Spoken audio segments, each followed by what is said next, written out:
heard it. He struck the fellow in the face with his fist, then picked up a rock from the street.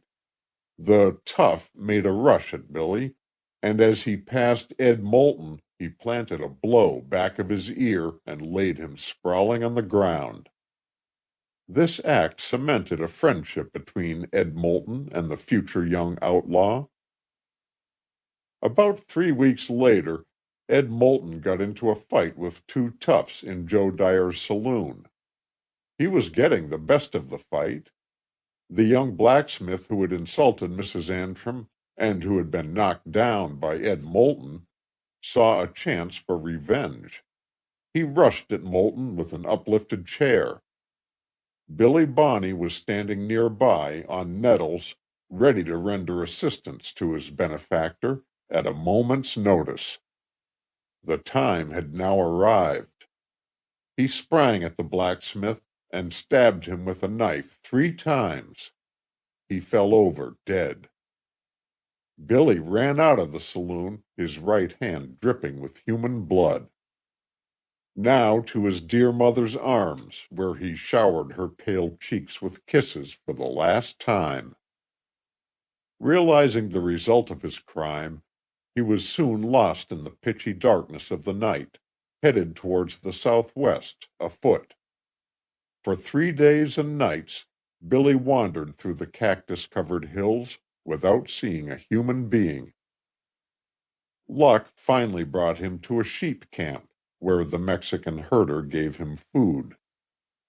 From the sheep camp he went to McKnight's ranch and stole a horse, riding away without a saddle.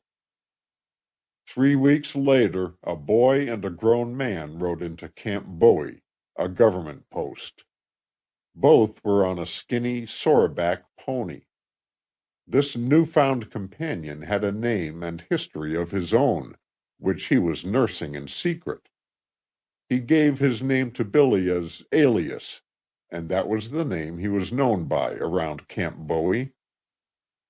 Finally, Billy, having disposed of his sore-back pony, started out for the Apache Indian Reservation, with Alias afoot.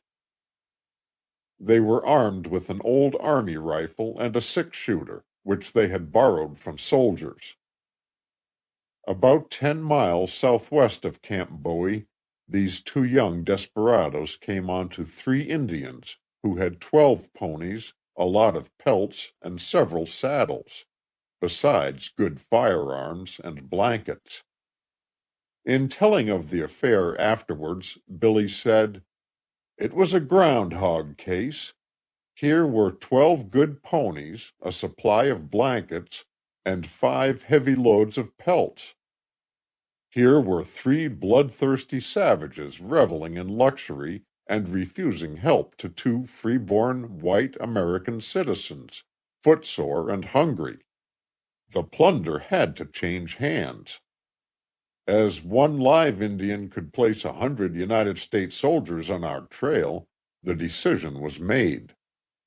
In about 3 minutes there were 3 dead Indians stretched out on the ground, and with their ponies and plunder we skipped. There was no fight. It was the softest thing I ever struck." About 100 miles from this bloody field of battle, the surplus ponies and plunder were sold and traded off to a band of Texas emigrants.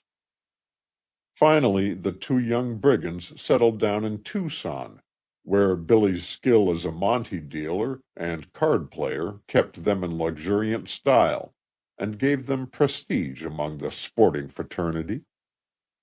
Becoming tired of town life, the 2 desperadoes hit the trail for San Simon, where they beat a band of Indians out of a lot of money in a fake horse race.